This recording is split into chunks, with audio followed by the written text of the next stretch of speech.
Well, this is great. So we can see the participants' names. There's no privacy on this. I guess you can change it.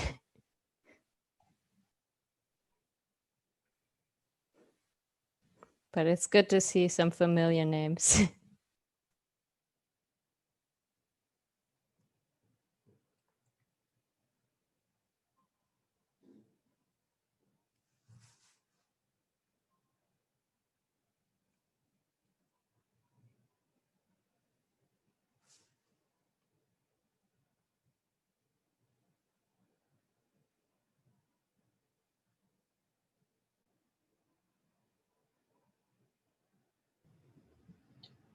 Okay, so I guess let's start. Good morning, bom dia a todos e a todas. Welcome to the Global Congress. I am Mariana. I am the director of Internet Lab. That's a think tank based in São Paulo, Brazil, that works on issues related to law and technology. And I'm the leader of the Internet Policy track of this Global Congress. We're on the last day of the Global Congress and finishing after a very intense week. So I take this opportunity to thank you all for your participation until here. And let me remind you that we have simultaneous translation to English, Portuguese, and Spanish, and that you can ask questions at any point through the Q&A tool below, and I will try to have them addressed after the initial presentations. So I'm delighted to be here again, and particularly this is the first time that we have an internet policy track in this Congress, and there's an important reason for we to have it. It's of course no novelty that the internet and digital technologies have been causing an enormous impact, especially in the field of copyright and in the other areas of IP as well.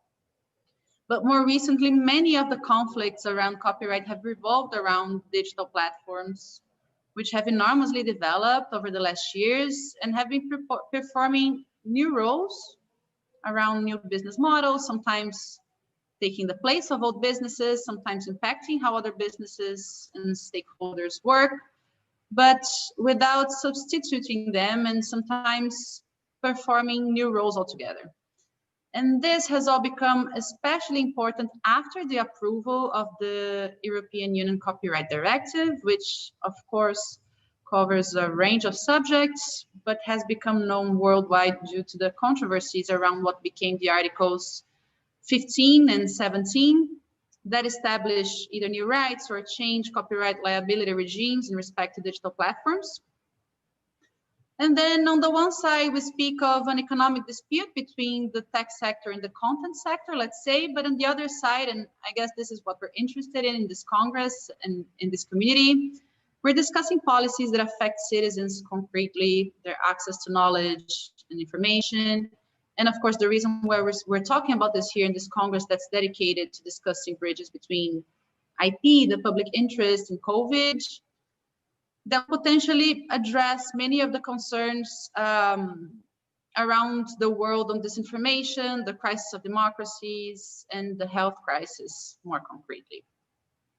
So in this panel, we'll be speaking specifically about the so-called protection of press publications, which was adopted solution for journalism in the digital environment, or an attempt to reach balance in an information world that's being read as imbalanced. Journalism, of course, which is essential to our democracy to inform the public, hold the powerful to account. And that's also going through economic distress with newsrooms shrinking all around the world. I guess the question is copyright the solution? Most of you will have heard that the European Union Copyright Directive, of how it created a new right for press publishers and how it was for a while baptized the link tax. It ended up incorporating part of the criticism it attracted. I think most of you will have heard by now of how the Australian government is also pushing for somehow similar provisions, how Facebook has been reacting. Maybe not so many of you will have heard that in Brazil, in the context of the discussion of a bill to fight disinformation, a similar proposal has been put forth by broadcasters mainly. And after that, an independent proposal was also made in the Senate. And in Latin America, Latin America as a whole, different countries are starting to discuss this too. To discuss the controversies around it and help create a critical mass, we have invited 3 panelists who have been dedicating to this subject for a while. So we have Julia Reida.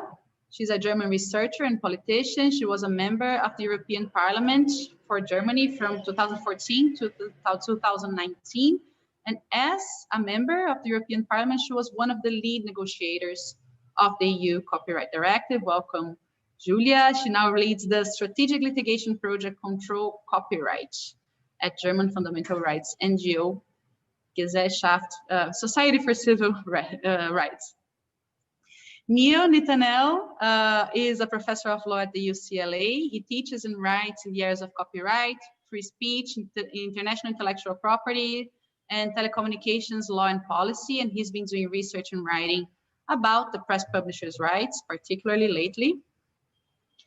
Rob Nichols is an associate professor in business law at the UNSW Business Law and the director of the UNSW Business School Cybersecurity and Data Governance Research Network. And he's been also working on this subject also in the Australian context. So I will immediately give the floor to Julia. Julia, first, thank you so much for accepting this invitation. And I'd like to listen from you. What's your take on this problem? And a researcher in this field, and I understand you also have questions on whether this is a copyright problem or not. So the floor is yours. Thank you so much. Yes, thank you very much, Mariana. As a German politician, I feel a particular responsibility to talk shortcomings and problems, especially in this context of disinformation. It is being discussed in Brazil right now. So first of all, though, since I'm kicking off the panel, I want to briefly describe why or what was the problem that publishers were trying to address when they first started pushing for this law, which was all the way back in 2009 in Germany. So the argument goes that large search engines in particular, but online platforms more broadly, especially Google and its Google News service, have been making enormous profits on the backs of the content produced by publishers. So the German press publishers were claiming that basically by listing very short parts of news articles and linking to them as part of search results or the Google News service, Google was extracting value unfairly from the publishers and what was not sharing it with publishers. And the solution that was proposed for that was to make the the press publishers themselves holders in a new right. So, of course, news articles are already protected by copyright, and most of the time, this copyright is exclusively assigned from the author, the journalists who have written the piece, to the publishers. So that means that in most cases, publishers are already able to enforce the copyright in the news articles. But what was limiting what the publishers were trying to do here is that copyright, of course, does not apply to single words or individual sentences that don't have originality. In order for something to be protected by copyright, it has to be showing some kind of essence of the person's creativity that created something. So usually a single sentence or a newspaper headline would not qualify for copyright protection. And most of the time, that is all that search engines or social media platforms would show.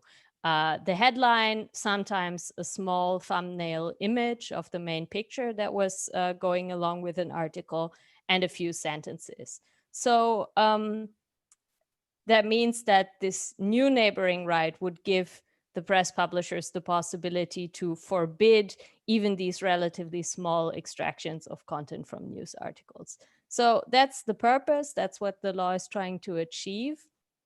And the narrative on the side of the publishers was that having this exclusive right would basically give them the opportunity to negotiate with platforms for payment, basically for the privilege to be able to link to the news articles with some content attached to it. So I want to briefly address why I think this neighboring right does not really solve the problem, and why the analysis that is underlying this right doesn't actually get to the core of what is ailing the news industry. So I think everybody who has followed the discussion on the European law is aware that I have been a very strong critic of the neighboring right, but this is not because I don't agree that Google and Facebook in particular have really hurt the news industry. It's pretty clear that as these platforms have grown in sizes and in strength of their revenues, the newspaper publishers' revenues have really been going down. What I disagree with is the mechanism of why this has happened. It's not because search engines or social media like Facebook are able to somehow use the content for free. Actually, it's pretty clear that the publishers benefit from being listed in search results and on social media.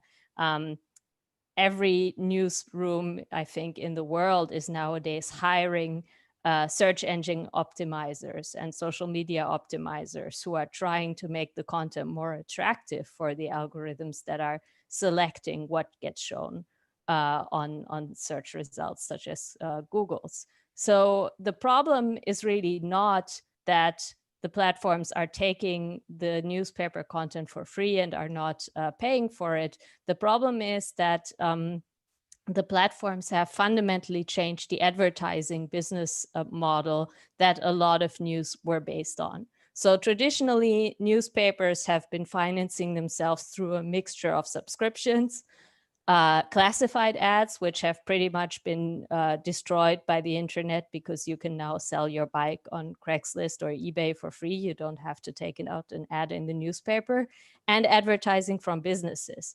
And this advertising from businesses is now to a very large extent taken over by platforms such as Facebook and by Google's advertising business, because those platforms have the opportunity to tailor the advertising to the particular interest of individual users. And they do so through the mass aggregation of personal data. So really, to a large extent, this is a data protection problem, that there is not enough regulation around what large companies are able to do with personal data, and are therefore at a huge advantage if, like Google or Facebook, they have the possibility to gather personal data of billions of people. But it's also, I think, beyond that, a question of where you are able to place advertisements. So if you are making a search for a particular search term, that is a much more attractive advertising environment for advertisers that are close to what somebody is searching for than placing advertising next to a news article. So it is true that Google and Facebook have fundamentally hurt the business model of newspapers, but it's not because they have been using their content for free, but rather because they have completely disrupted the advertising market that newspaper publishers rely on, at the same time that subscription and revenues from classified ads have also gone down. So that has really put a lot of publishers into crisis.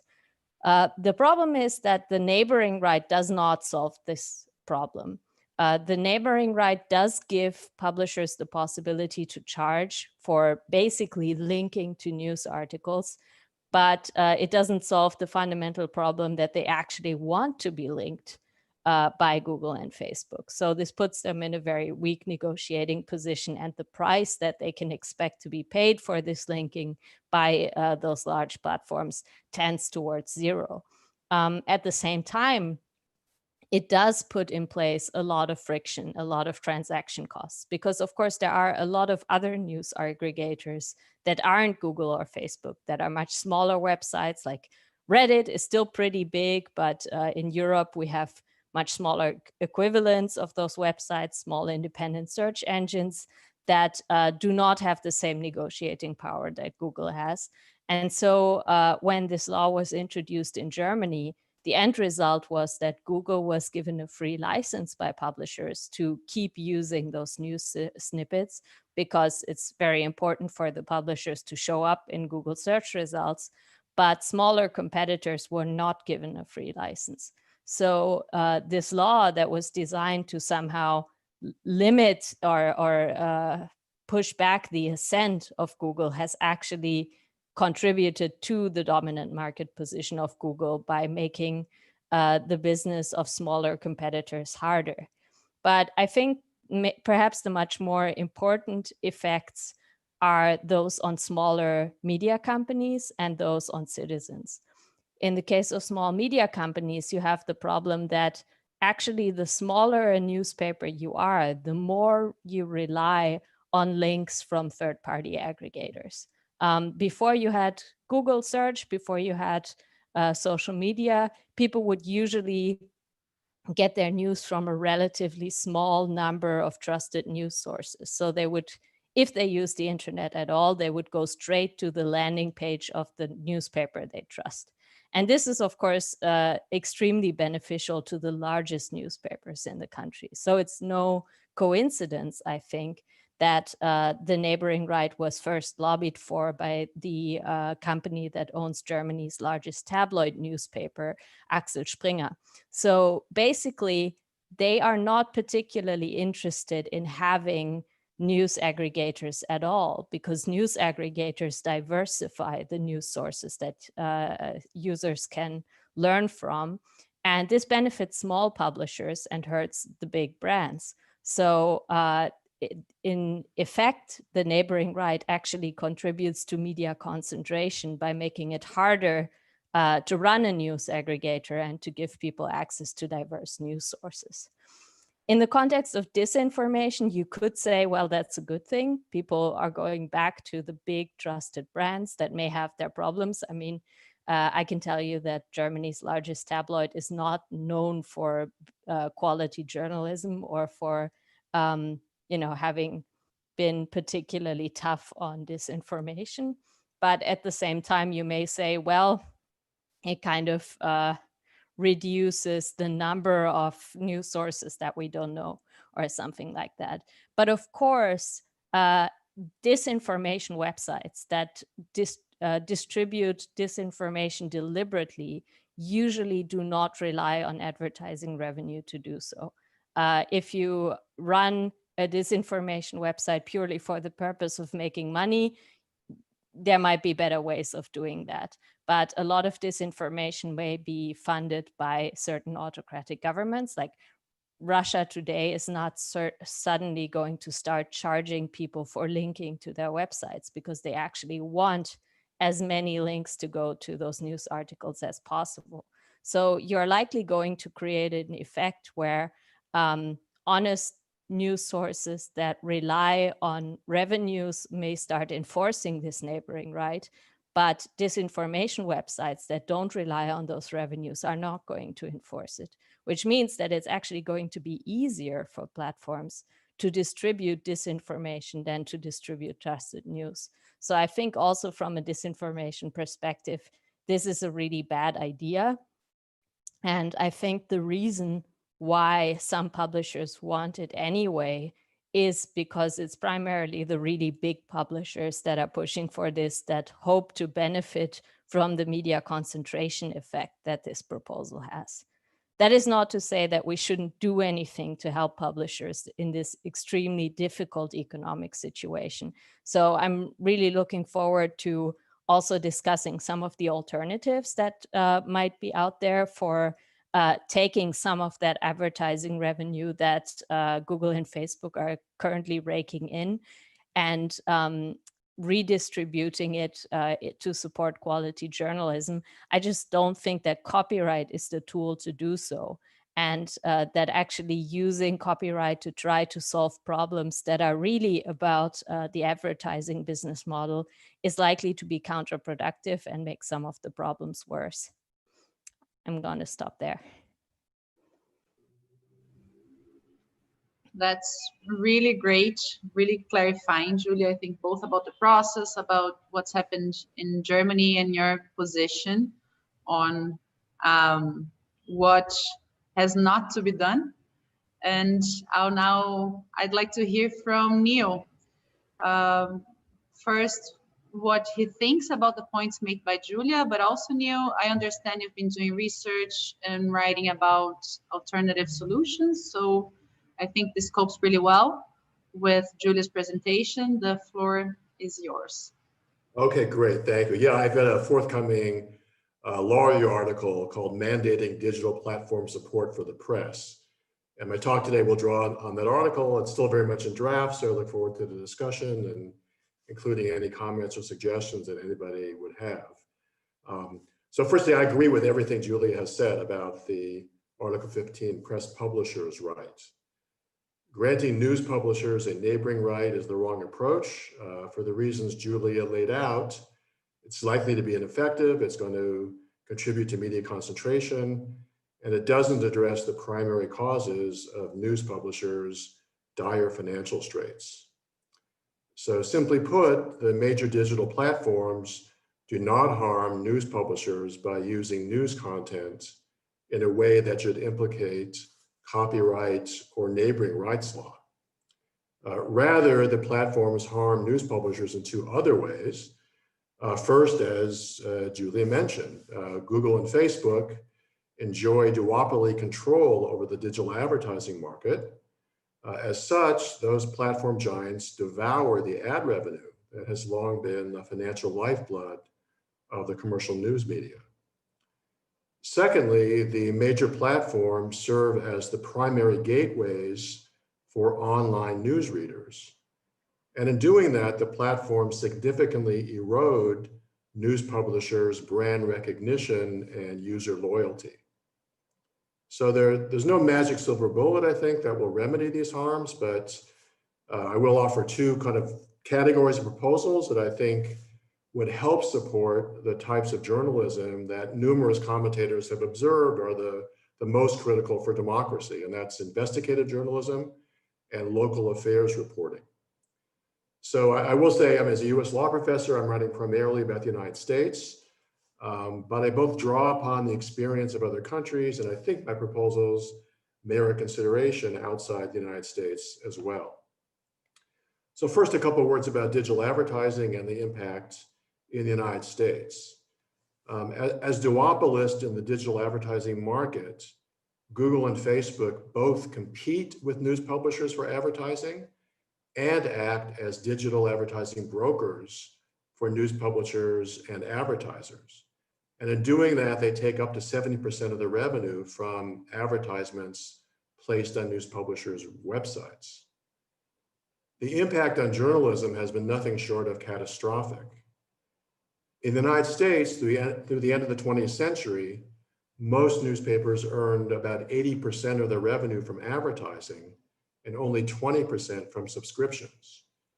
But between 2005 and 2018, newspapers' advertising revenue plummeted by 72%. That's from $50 billion a year to an estimated $14 billion a year. Much of that decline coincides with Google's and Facebook's ascending duopoly control. From 2014 through 2018, Google and Facebook's combined US digital advertising revenues increased by an astonishing 150%, from $30.5 billion to $77.8 billion. During the same period, newspapers suffered a 35% decline in advertising revenue.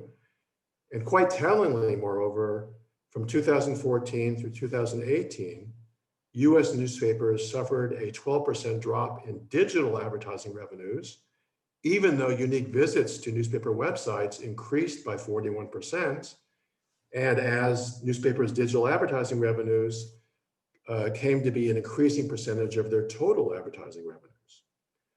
So the bottom line, I think, is that news publishers cannot compete with the dominant digital platforms in the digital advertising market. and that the days that advertising represented a reliable long-term source of funding for journalism are over. So as a partial solution to this problem, and again, agreeing with Julia that intellectual property rights are not the right approach, I propose that, and again, this is a proposal within the United States, but perhaps it is applicable in other countries as well. I propose that the United States government impose an excise tax of 2% on digital advertising revenue earned in the United States, with the tax proceeds earmarked for the support of investigative and local journalism. Digital advertising companies that earn less than 5% of total domestic digital advertising revenue would be exempt from this excise tax. So it's only focusing at the major companies. At this point in time, that tax would apply to the digital advertising revenue earned by Google, Facebook, and Amazon. In 2019, the combined US digital advertising revenue of those three platform giants amounted to just over $1 billion. So a 2% tax on those revenues would yield about $2 billion per year. Now that sum pales in comparison to the advertising revenue losses suffered by US newspapers in the last decade. But it's about 4.5 times Congress's current annual appropriation for the Corporation for Public Broadcasting. And $2 billion per year is also many times larger than the sum that Google and Facebook have pledged to contribute to support local journalism in the United States. So those two dominant platforms have promised to contribute a combined total of $1 billion, which would be distributed incrementally over several years. And under my proposal, the digital advertising tax proceeds would be deposited in what I label the Fourth Estate Trust Fund. The trust fund would allocate half of the proceeds to original investigative journalism and half to reporting on local public affairs. As I detail in my article, mechanisms would be put into place to ensure as much as possible that the trust fund would be managed free from undue political influence, and that the funds would be distributed to legitimate professional news organizations. And I would argue that both commercial media like the New York Times and Washington Post, as well as nonprofit newsrooms like ProPublica, would be eligible for investigative journalism funding. But for reasons I discuss in my article, funding for local reporting would be allocated entirely to the Corporation for Public Broadcasting for distribution to nonprofit, publicly owned local TV and radio stations, which in turn could collaborate with nonprofit news publishing sites. So my proposal for a digital advertising tax has some rough parallels in other countries. So for example, since 2018, France has levied a 2% tax, colloquially called the YouTube tax, on revenues earned by online video on-demand providers by distributing content in France. And France uses the tax proceeds to help fund the production and promotion of French cinema. Germany recently imposed a similar tax in the amount of 2.5% to subsidize German video production. And a similar tax has been proposed in South Korea and Poland as well. And several European countries have also imposed or are considering imposing taxes of between 2% and 5% on revenues attributed to providing digital services in those countries, including on digital advertising revenues. For the most part, those taxes are meant as general revenue producing measures, and I will say that they have met with the staunch opposition of the United States. All right, as I mentioned earlier, the loss of advertising revenue is not the only way that I think digital platforms are harming the press. In addition, as the primary gateway to online news readers, digital platforms are usurping news publishers' historic role as news curators and are undermining news publishers' brand recognition and news readers' loyalty to any single news outlet. So studies show that when users reach a news site a news website through a search engine or through a social media news feed, most users cannot remember the name of the news publisher after their visit. That undermining of brand recognition has some important consequences. News organizations rely on brand recognition to attract new audiences and to build a core of loyal paying subscribers or contributors. Brand recognition provides an important incentive for investing in breaking news stories and in quality watchdog journalism. Indeed, since investigative journalism is expensive, risky, and rarely profitable, its primary benefit for both news organizations and individual journalists lies in building reputation and brand awareness. News organizations, I think, are less likely to invest in socially valuable investigative journalism if they are not able to capitalize on it to stand out from their competition. And that's true for nonprofit newsrooms as well as commercial media. Nonprofits also need to attract loyal readers and donors. All right, so in my article, I offer a number of proposals that would require digital platforms to help news publishers maintain brand recognition. Firstly, platforms should be required to prioritize original reporting. In particular, all major social media and newsfeed aggregation sites should be required to identify and give priority to original reporting among the news stories on a given topic provided to a particular user. So in that regard, there are online news aggregators that regularly summarize and rewrite original reporting. And that's absolutely fine in principle. There should be a free flow of information to online readers. No news publisher should have the right to prevent others from summarizing or rewriting news stories. But at the same time, derivative news aggregators that rewrite original reporting undermine news publishers' investment in expensive investigative journalism. So I think at the very least that platforms should be required to give greater prominence to original reporting over derivative news summaries and rewrites in their news feeds. In fact, under pressure from news publishers, Google and Facebook have both announced plans to adjust their algorithms to prioritize the original news publisher sources for any given news story over news aggregators that rewrite the original reporting. So my proposal would codify and extend that practice in regulation. But going beyond that, I argue that major digital platforms should be required to display links to original reporting. FTC regulation should require that social media sites like Facebook feature original reporting on topics of interest to the user, even if the user has not chosen to follow that particular news outlet that is the source of the story. So that regulation might require, for example, that for every 5 items of sponsored content that appears on a user's newsfeed, Facebook must include 1 reference and 1 link to original reporting on a topic that the Facebook algorithm has identified is of interest to that user. In other words, Facebook should be required to alter its algorithm to generate original reporting of likely interest to the user, not just micro-targeted advertising in Facebook's newsfeed.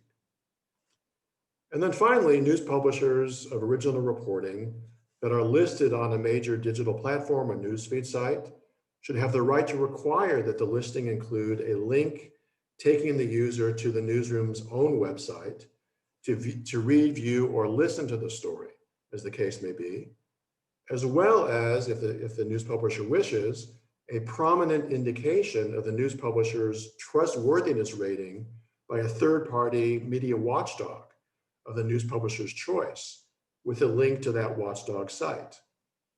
So platform and news feeds like Apple News and Google News have every interest to keep users on their own sites.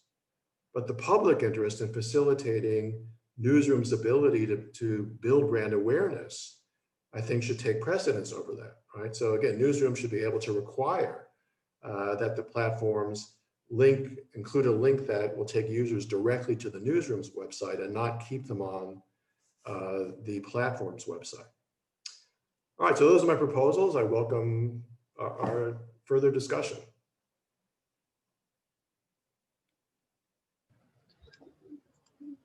Thanks, Neil, for that. I like it very much that you come to this talk with concrete proposals. And I imagine there would be important questions, of course, about the specifics of it. I think we'll have some time to discuss and encourage participants also to place questions. But I would like now to give the floor to Rob Nichols. Rob, besides your experience with internet governance and particularly the interaction of platforms and legacy media in Australia, you have been following this discussion, right, in Australia closely. I understand, sorry, it's noisy. I understand you have your views on this issue too, arising from how you see the landscape from there. So thank you also for being here, and the floor is yours. Thank you, Mariana. So my research focuses on competition law and policy. It's also in a far off land where it's about 25 to 3 in the morning, which sort of poses the question, why am I on this panel at all? And the answer is that Australia has taken a competition law approach in looking at the bargaining, or more accurately, the refusal to bargain between the Alphabet businesses and the Facebook businesses on one side and news media businesses on the other. The imbalance of market power creates a competition problem. Now, I agree with Julia's analysis on the crisis for legacy publishers. The competition law approach doesn't solve this crisis any more than a copyright law approach does. In Australia, as in most other jurisdictions, competition law protects competition. It does not protect competitors unless there's an abuse of market power. So what I'd like to do is to give you a bit of history as how we got here in Australia and what the position is. I'll also try and give you my best guess as to the legislative outcome that will occur within the next 5 weeks. As is common, at least in Australian politics, the current situation was driven by a political deal. A now former senator called for an inquiry into the relationship between the platforms and news media businesses. In return, he offered support for changes to the federal government's media ownership laws. The deal was a reduction in media plurality in return for an inquiry. And in December 2017, the Australian Competition and Consumer Commission, or ACCC, was directed to consider the impact of digital platforms on competition in the media and advertising services markets. This was known as the Digital Platforms Inquiry. The fact that there was a direction increased the information gathering powers of the ACCC compared to self-directed investigations.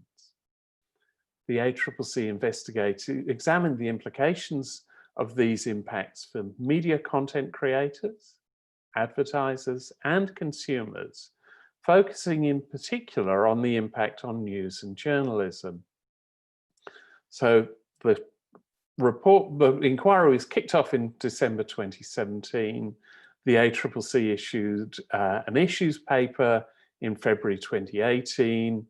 There was a preliminary report in December of that year, and the ACCC issued approximately 60 statutory notices. That is a requirement that particularly Facebook and Google provide information, and also had a range of public forums as part of the inquiry. The final report was made public in July 2019. In July 2019. That report made 23 recommendations. Only one of these recommendations looked at the platforms and news. Most of the suggested reforms were aimed squarely at countering the dominance of Facebook and Google, described by Julia and Neil, which the ACCC said had distorted a range of markets, including in advertising. The ACCC report found that Google and Facebook have substantial market power in their respective domains of web search and social media. In Australia, it's not unlawful for firms to have this degree of power. There's no trust-busting law here. However, it does mean they're likely to be subject to the misuse of market power law. The ACCC was concerned that current merger laws don't go far enough, given large platforms' ability to remove future competitive threats by simply buying startups outright.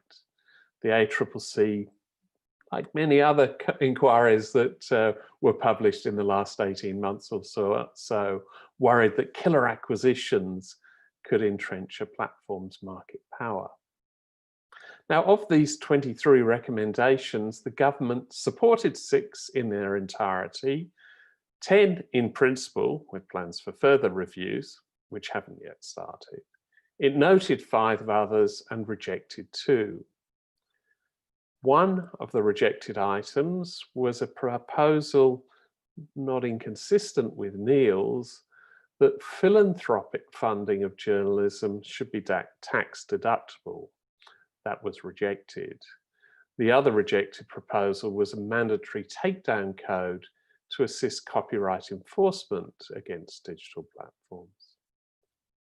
Instead, the government made a commitment of about 15 million euros over 4 years to fund a new unit in the ACCC to try and look at some of the issues associated with competition and consumer protection in digital platform markets, and in particular, how the ad tech sector works and other competition issues flowing there. The key issue for today was the ACCC's proposal to have a voluntary code of practice regarding the power imbalances between digital platforms and news media businesses. A voluntary code means that the industry has the opportunity to develop the rules itself. The government directed the ACCC to work with stakeholders to develop and implement a voluntary code to address the power imbalance, and the ACCC was tasked with providing a progress report on code negotiations in May this year for a voluntary code to be finalised in November. Back in December last year, the government reserved the right to impose a mandatory code if agreement wasn't reached. The code was based on tech giants enjoying the benefit of news media businesses' content without paying for the privilege, which we've heard from.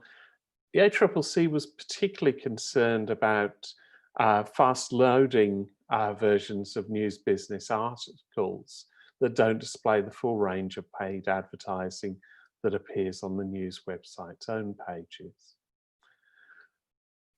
The ACCC report showed the issue that Julia raised, that media companies' share of advertising revenue has dropped by a factor of 50% over the last decade as advertisers flock to Google and Facebook. Not terribly surprisingly, there wasn't any agreement between Facebook, Google, and the news media businesses, and a mandatory code process commenced. Now, Australia's decision to abandon negotiations in favour of mandatory rules contrasts to the situation that's currently playing out in France, the European state which has perhaps the most advanced implementation of similar policy, but flowing from the EU copyright directive. In April, France's competition regulator ordered Google to negotiate in good faith with publishers on remuneration for the use of content. Any agreed compensation would be backdated to October 2019, when the directive became law in France. Google's previous solution had been to require that publishers license the use of snippets of their content to Google at no charge. But France's watchdog argued that this was an abuse of Google's dominant position. On Thursday of this week, yesterday for most of you, 2 days ago for me, A French appeals court confirmed that Google must open talks with publishers in France about paying to use their content. This ruling compels Google to sit down with publishers and news agencies under the neighbouring right that Julia has described. This would allow publishers to demand a fee from online platforms for showing the news snippets. The competition regulator, the Autorité de la Concurrence, had previously prohibited Google from simply not showing snippets. Isabel de Silva from the Autorité told Reuters it's a world first for such a case. All competition authorities like to claim everything is world first, including Australia, and that the decision had validated the previous decision by the competition authority. Now, on July the 31st this year, the ACCC released the draft mandatory bargaining code. It allows news media businesses to bargain collectively or individually with Google and Facebook for payment for news used on platforms. And to be eligible, a news media business must have employed journalists and earn more than about 90,000 euros a year in revenue. The draft code, so no citizen journalists. The draft code doesn't specify how much news media businesses should be paid. Instead, it provides a negotiating process in which Google and Facebook must take part. The negotiating phase lasts up to 3 months and includes at least 1 day of mediation. If there is no agreement, the process moves to compulsory arbitration. The arbitration panel selects one of the final offers of the parties. This is a process that's sometimes called baseball determination. The arbitrator can pick one or the other, but nothing in between, and the decision is binding. The range of Facebook services subject to this arbitration include Facebook Newsfeed, Instagram, and the Facebook News tab. The Google services are Google Search, Google News, and Google Discover. WhatsApp and YouTube are not included. The draft code introduces a requirement for Google and Facebook to give 28 days notice of any algorithmic change that will either affect referral traffic to news or the ranking of news behind paywalls. And this goes, I think, some way towards one of Neil's proposals. There's also an obligation on Google and Facebook to give businesses, news media businesses, clear information about the nature and availability of user data collected through users' interaction with news on the platforms. It doesn't mean that Google or Facebook must share the data itself, which Google and Facebook have, of course, claimed, merely what the nature of that information is. Now, a breach of the code is significant. Going to have a couple of outcomes. The first is an infringement notice. It's like a speeding ticket. It has a penalty of about 75,000 euros for each breach.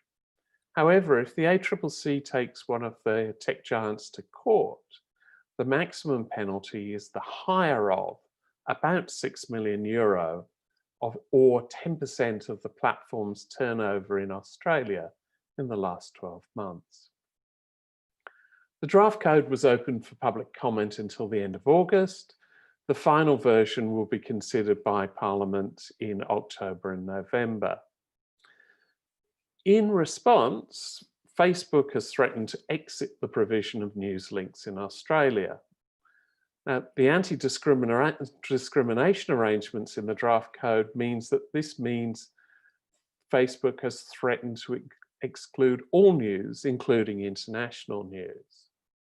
It was a big issue in Australia, but it's got a little bit weakened in the last week or two, given that Facebook has also threatened to exit Europe over Schrems 2, threats to exit have become less credible.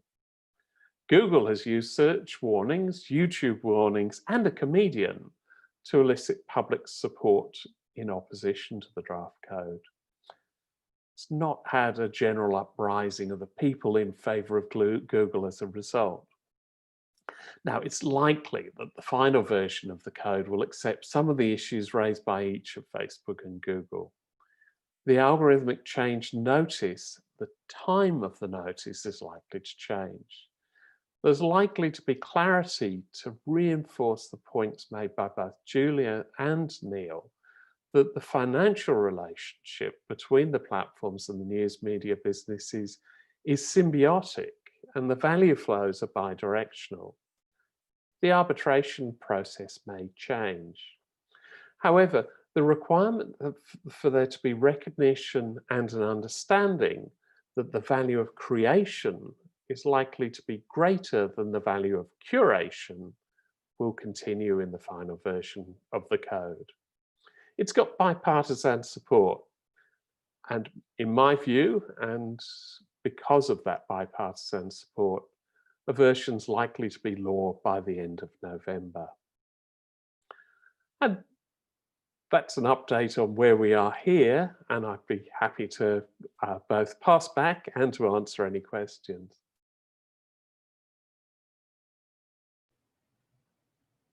Thanks a lot, Rob. That's really helpful. We do have a question arriving, but before that, I'd like to give the floor to you again so you can make comments on each other's presentations, because I can imagine that they provoked you in different ways. If you wish, of course, so I'll give the floor to Julia, Neil, and then Rob for 5 minutes each for their remarks. Sure. A comment and perhaps a question to Rob. If I understand the situation in Australia correctly, is that unlike France, this approach relies entirely on competition law without actually changing copyright law at all, which I find really interesting because, of course, France has been trying to address the shortcomings of the neighboring right as it has been implemented in Germany, and indeed in Spain. We didn't talk about that. So Spain also tried to introduce the neighboring right, and they saw the experience in Germany where Google had been given a free license. So they made this neighboring right unwaivable, which meant that newspaper publishers were required to charge money for it. Which led to Google shutting down Google News in Germany, but in Spain. But I think the biggest problem of the neighboring right in both Germany and Spain, and now more broadly in Europe, is not whatever it does to Google, but what it does to everybody else. So I find it really interesting that apparently Australia is able to arrive at more or less the same conclusion as France as regards Google and Facebook through the instrument of competition law without touching copyright law at all, which means that all of the negative consequences for smaller platforms could be entirely avoided because they would not be subject to this competition instrument, as I understand it. So that I find very interesting. But I also want to say a little bit about Neil's counter proposals, because I think we all agree among the panelists that changing copyright law is not the answer. So what we should do instead. I very much agree with the proposal regarding taxing the advertising revenues. I think that makes a lot of sense because it has really, I think, displaced a lot of the profitability of quality news and shifted them to platforms.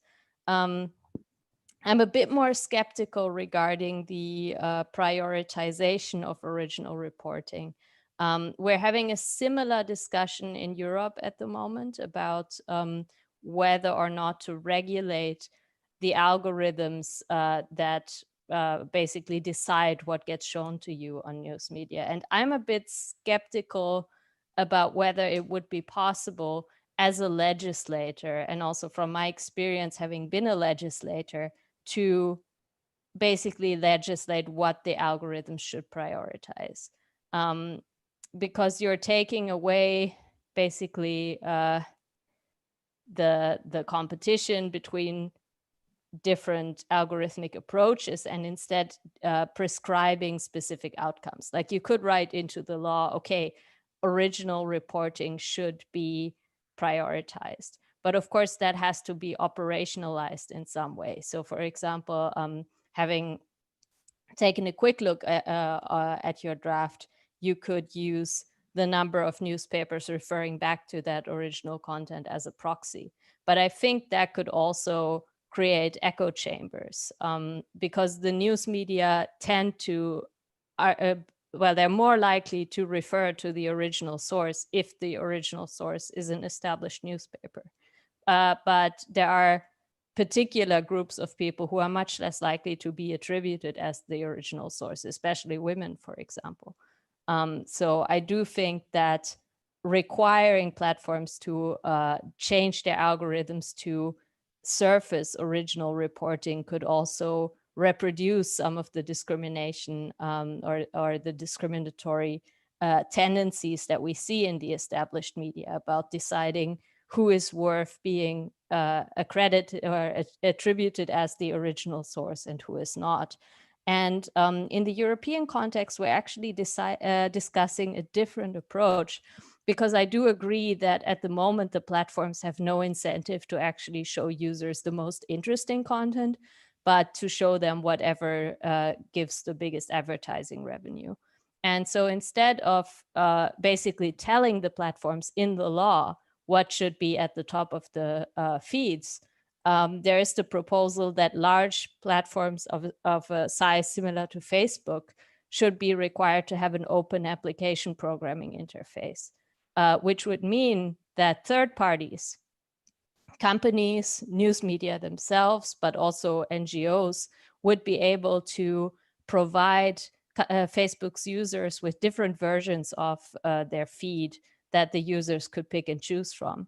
So this would mean that there would now be a competition over which newsfeed or which feed on social media gives users the best user experience, rather than a competition over which algorithm gives the biggest advertising revenues. So I have some reservations about this idea that we can really write into the law that the original sources should be highlighted the most. I think perhaps some platforms legitimately don't want to be used as a news distribution platform at all. And possibly that's also okay. I mean, I'm thinking more of some gaming platforms like Twitch that perhaps aren't anywhere near as large as Facebook, but perhaps legitimately are simply entertainment platforms and are not trying to be news distribution platforms. And I think that should be okay. And also when I'm searching something on Google, quite often I would say if I'm looking at my own search terms, quite a lot of them are not about the news. I might be searching for a product, I might be searching for an institution or a person, and having a requirement that Google has to show original reporting about that search term might not be the most relevant for the user. So I would rather focus on breaking this dynamic that we have today, that platforms prioritize not the user experience, but the advertiser interests, by giving the users more control, by basically requiring large platforms to allow third parties to make different algorithms that the users can then choose from.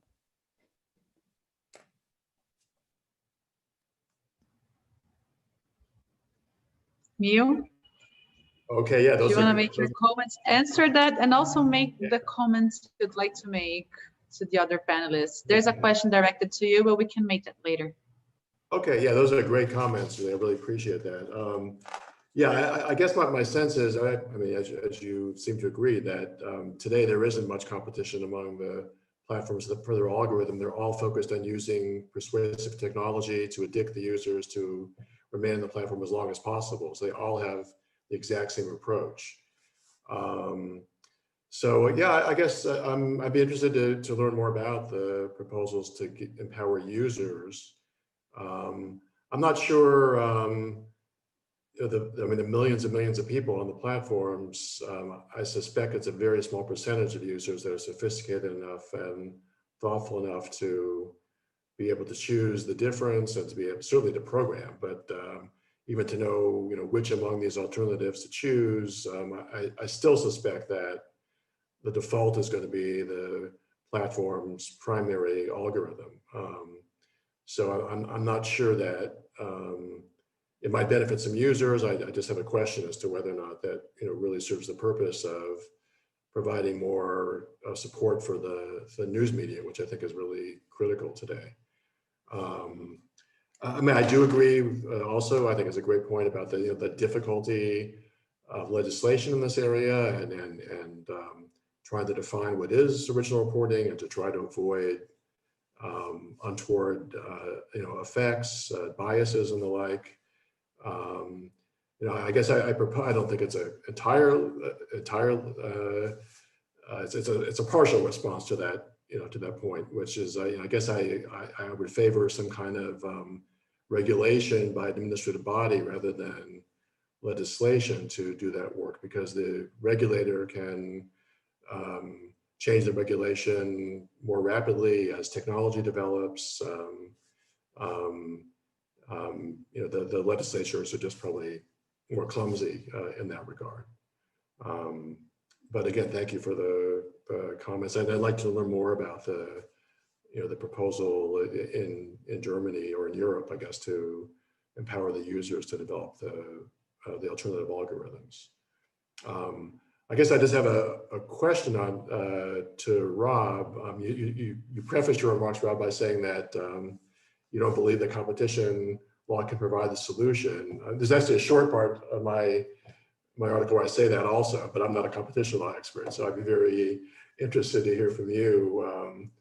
Do you think that generally competition law cannot provide the answer, or the specific proposals on the table in Australia cannot provide the answer?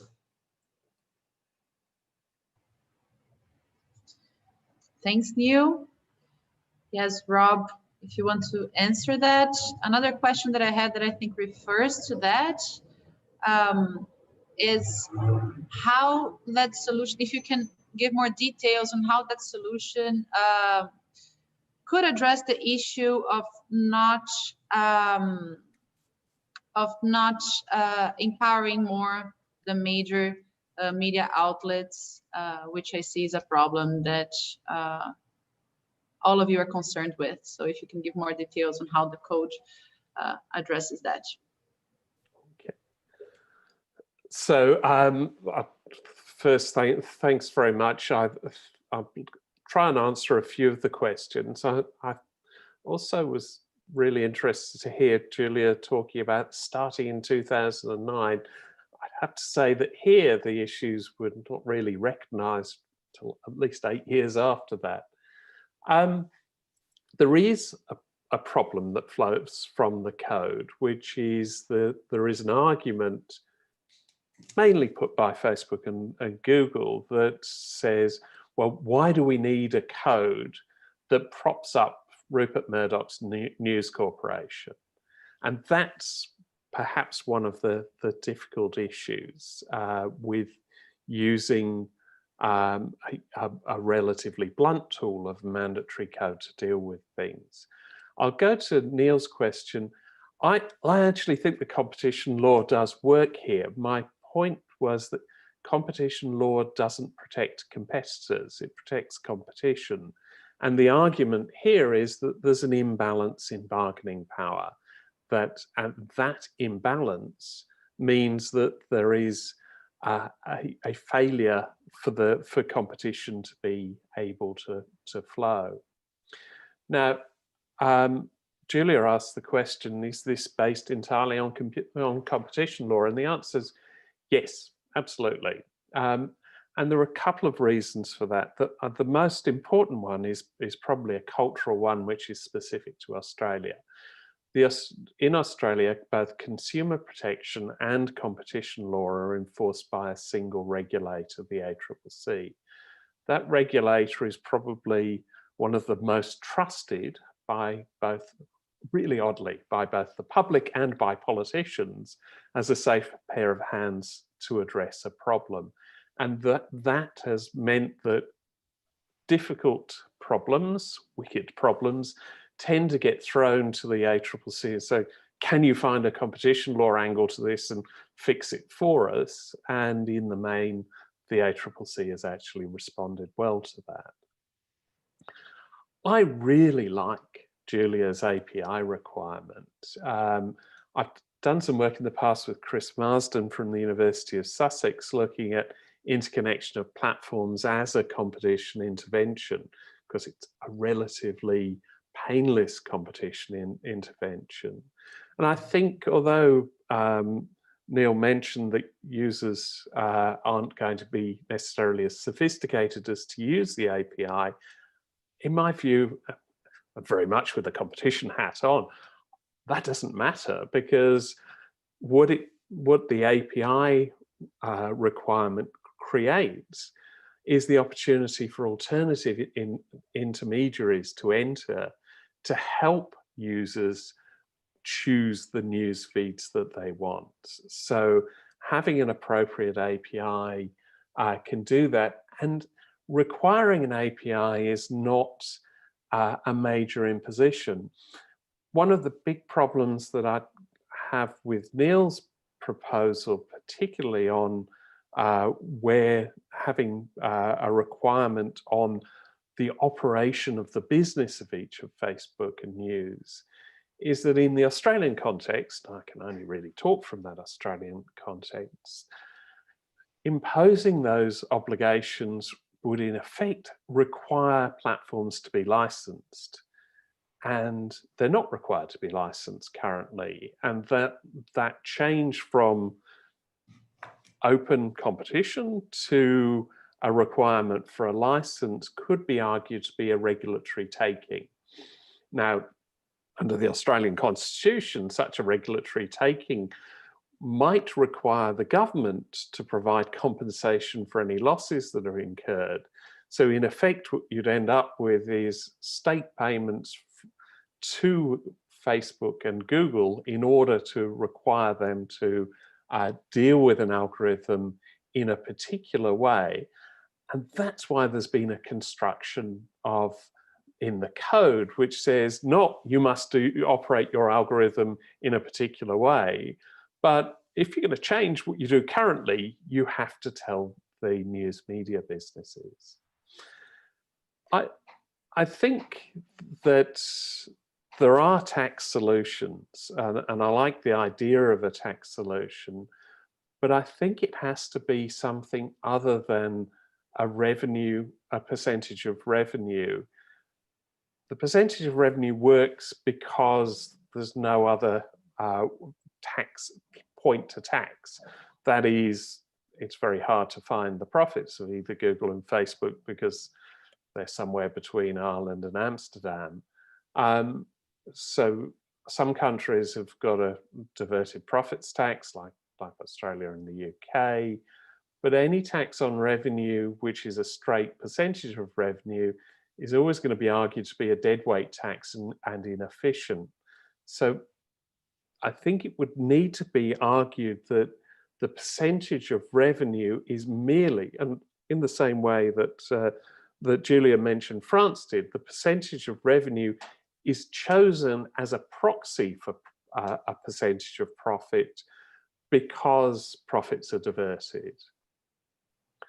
And my final point, and then I will hand back, is I think the question as to what is investigative journalism was actually looked at by, as I say, a competition authority, and the ACCC was concerned that the declining number of professional journalists focusing on Australian news, and this led to a reduction in certain forms of reporting beneficial to society, particularly public interest journalism, which the ACCC defined as journalism that performs a critical role in the effective functioning of democracy at all levels of government and society.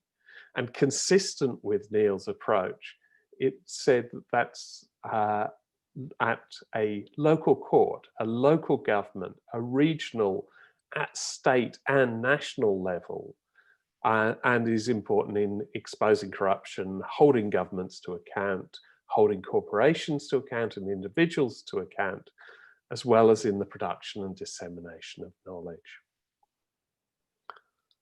Thanks. Thanks, Rob. Julia Neal, do you want to address any of Rob's comments? Yeah, so on this issue of the definition of investigative journalism, and I've seen a number of definitions. People in the industry or scholars who study this, come up with various definitions. I mean, the one I like the most is that investigative journalism seeks to reveal something that someone in power tries to keep secret, right? So that someone in power could be government, it could be corporation, it could be anyone really. And you could also add the focus should be on public affairs reporting as opposed to gossip reporting or something of that nature. Rob, I had a question that you mentioned. I don't want to get too deeply into the weeds of Australian law, but you mentioned the requirement to be licensed. I'm not familiar with any requirement like that in the United States. In the United States, the possible objection to my proposals would be a First Amendment objection, that the government would be requiring the platforms to speak in some way, which I don't think is right, but that that would be the way it would be framed. I'm not sure what you mean by requirement to be licensed. Well, basically, it's a very similar approach. So essentially, in Australia, if you want to run your business, and as long as your business is within the law, go do it. The government at any level can only impose conditions on the way that you run that business, either through law or by requiring that type of business, that class of business, has to be licensed. So if you want to be a commercial broadcaster, you need a commercial broadcasting license. Mm-hmm. That imposes conditions on commercial broadcasters. Platforms are not required to be licensed. And so the shift from the shift that would allow a government to tell a business how it must operate could only be done by putting it into a licensing regime. I see. Thank you. So I think the tax just has a much more elegant mechanism for who would fall under this law or not. I think you were saying the tax would apply only to Google, Facebook, and Amazon because only they have a significantly large share of the market in digital advertising. And I guess no similar elegant cutoff point exists for the requirement on prioritizing original reporting. I mean, I think clearly the requirement wouldn't apply to all platforms, right? Right. I put it in I left it open. Basically I'm proposing regulation that a regulatory agency would regulate, and the agency would would only apply to major platforms. I'm not sure what exactly that would be. It could change from time to time, but I would kind of propose that generally and leave it to the regulator to determine what is a major platform. Mm. Yeah, I just wanted to make one comment on the APIs. I think indeed, Rob is right that the users would not be the ones using the API, but rather companies that could provide different user experiences as a service. So for example, a conglomerate of newspapers could get together and make such a prioritizing original reporting algorithm and offer that to users. And if the users like it, they would use it. But I think you're still right that most users are going to stick to whatever is the default, which is why in European data protection law, there is actually quite a lot of thinking about the default, like privacy by default, for example, where internet browsers would be required to be configured in a privacy-friendly way. So that you would ensure that users have to actively opt in. And you could do the same for large platforms. You could say by default, the timeline is chronological, like you're following 100 people and whoever has posted something last is who shows up first in your feed.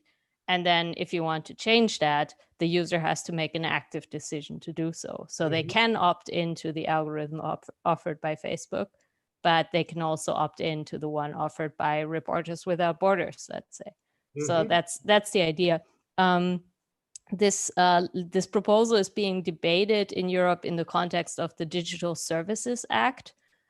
So there's no legislative proposal yet, but there is a parliamentary report, which is basically asking the European Commission to make a proposal, which they're probably going to do in December.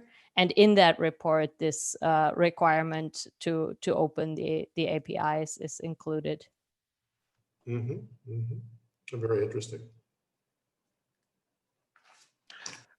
And once you get to opening APIs, or in a world down here where data protection isn't as strongly enforced as other consumer protections, things like having private browsing, which Google offers with Chrome and then doesn't necessarily respect all of the privacy.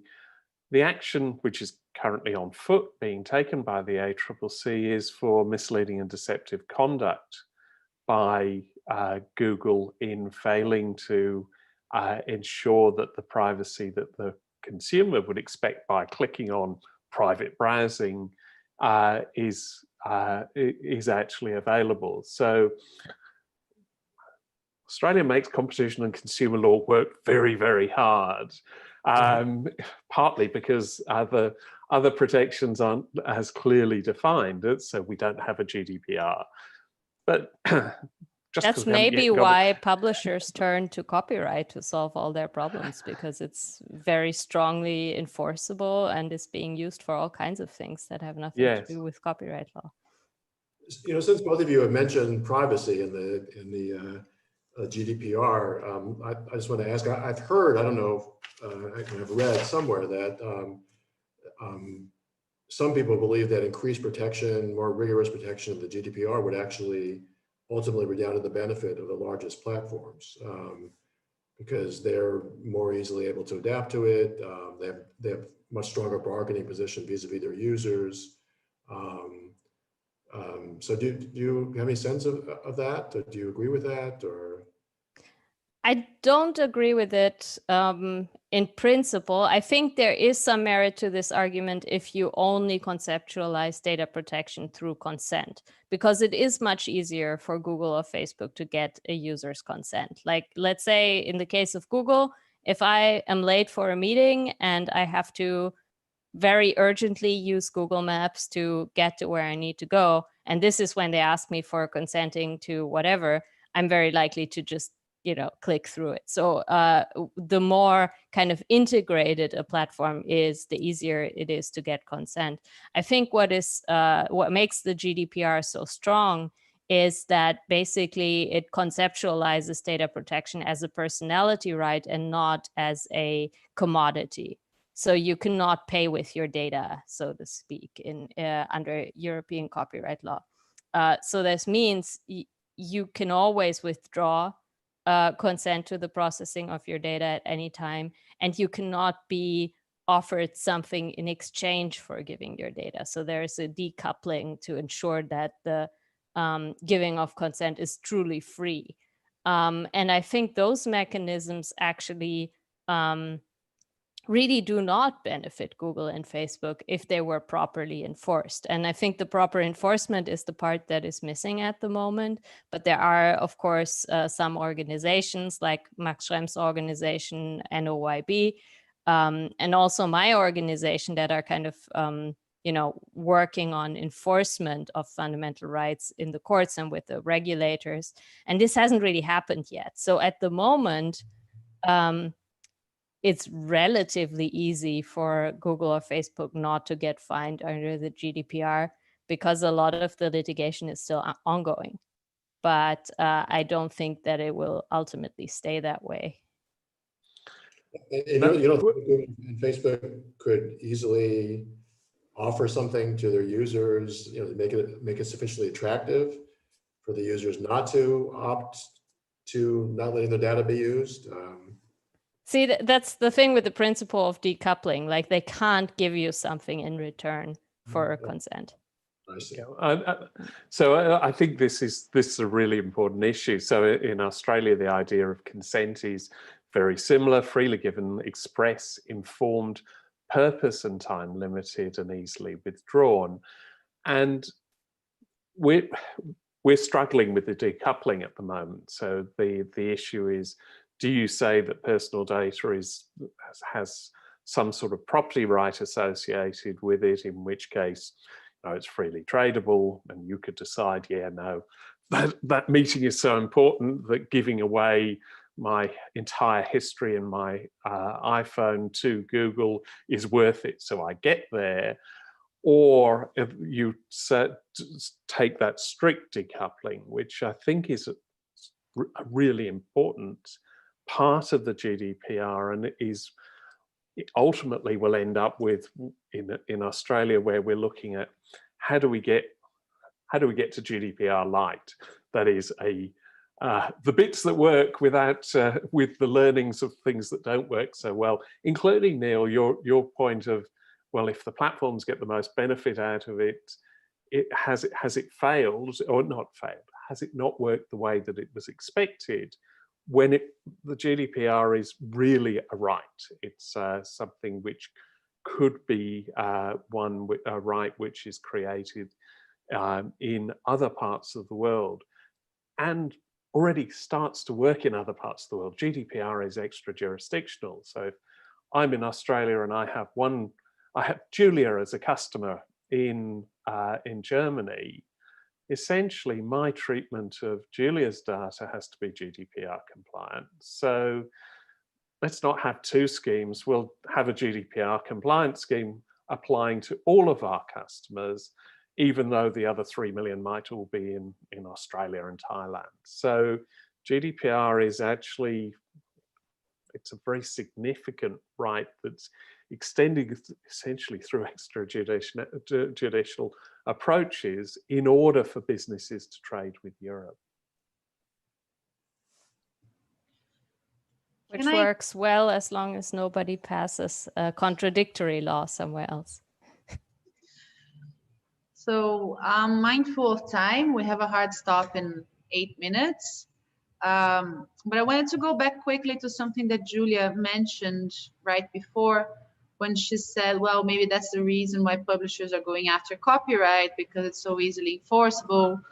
And I gather from this panel that no one thinks copyright is the best solution for this. Still, the copyright directive is being implemented in the EU countries, and this solution is being discussed in other places, such as in Brazil. And I feel that Neil's proposals, they relate to other proposals which are being discussed for other sectors as well. I think you mentioned that, other people mentioned that too. For example, in the film sector, there are discussions like that in Brazil as well, of like taxing, streaming platforms to also foster local production. But those solutions seem to be less palatable, right? It's harder to perhaps convince stakeholders because of what Julia was saying, and because it's harder to gather support. So thinking practically, how to go to that direction, which do you think are the best arguments to convince that the copyright, the neighboring rights solution isn't the best solution when you have other options on the table? If you can address that quickly. Sure. I'll start perhaps. I don't think that Neil's proposals are somehow inherently less palatable. I just think that a few quite large and actually quite financially well-off newspapers have just spent a lot of time and money lobbying for the neighboring right as the solution. And this is why this idea has gotten so much traction. And I think it's important to point out that the neighboring right is not just ineffective, but it's actually extremely dangerous.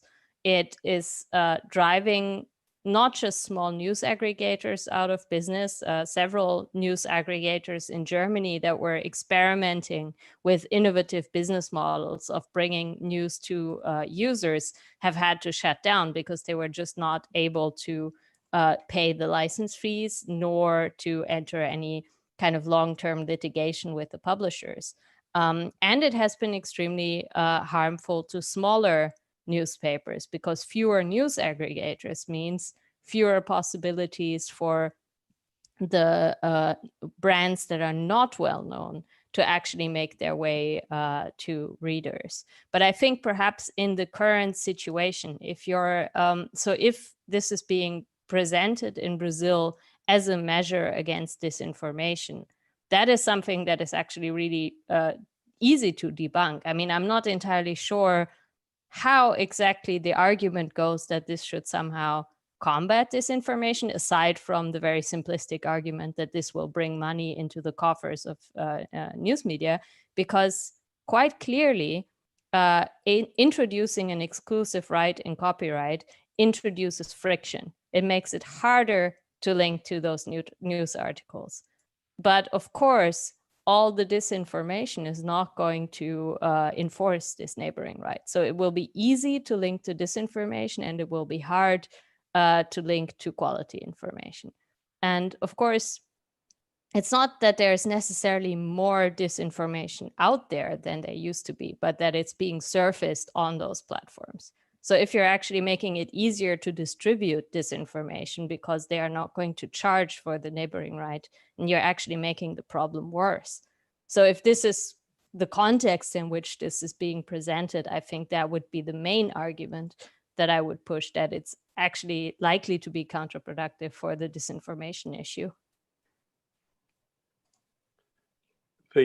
One of the threat from Facebook to stop essentially linking to news is Facebook essentially agreeing with your proposition, I think, Julia, that the threat is not, oh, well, lots of users of Facebook will no longer have access to the news services that they love, but rather that the alternative disinformation and misinformation. So if the news that you get from Facebook comes from 4chan and QAnon, well, that's a pretty horrible outcome. It's fairly horrible for Facebook because there's the potential for users not to want to stay with that platform. But overall, the same risk of the implementation of the neighbouring right arises in Australia with the implementation of the competition law-based mandatory code, that if the exit strategy of one of the big players is, well, if we can't supply the news in the way that the quality news in the way that we want, the only news will be disinformation and misinformation. That's a fairly big threat, and it's a fairly effective lobbying threat.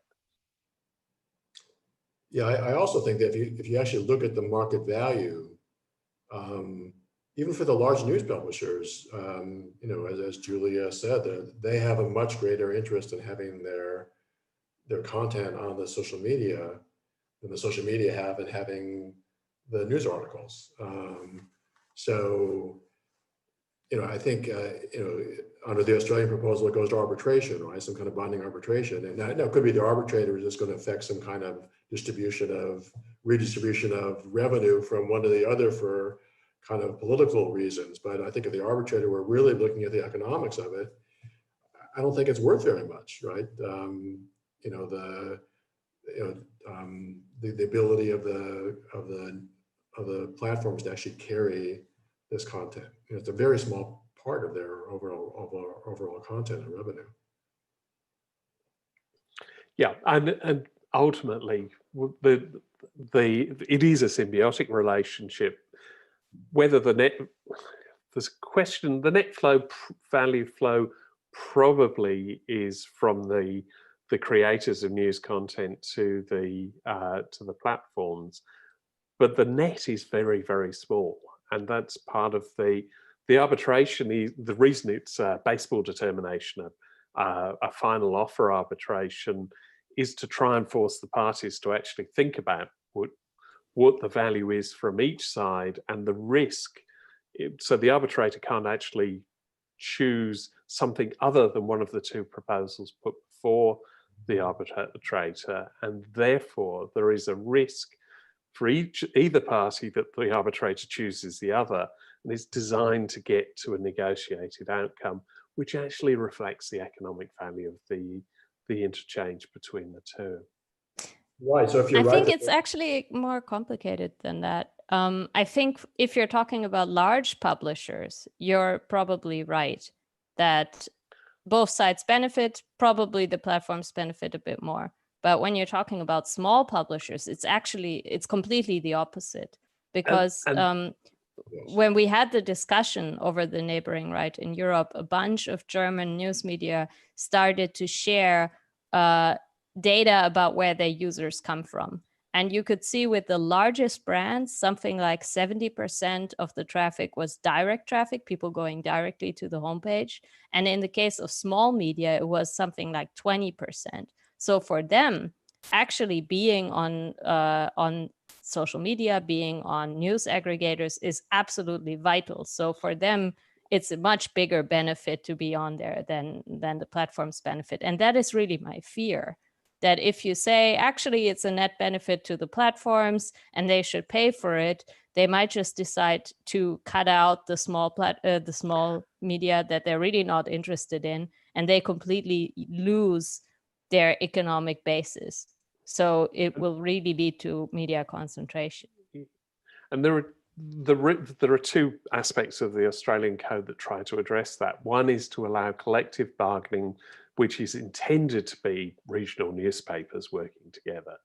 And the second is to have a non-discrimination provision that says Google mustn't treat a small regional newspaper in a way that is significantly different from the way that it treats News Corporation or one of the other large media players.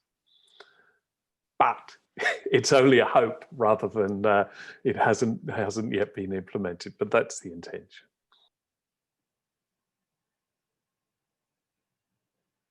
So unless anyone has anything pressing to say, I'd finish this panel here, which was extremely rich.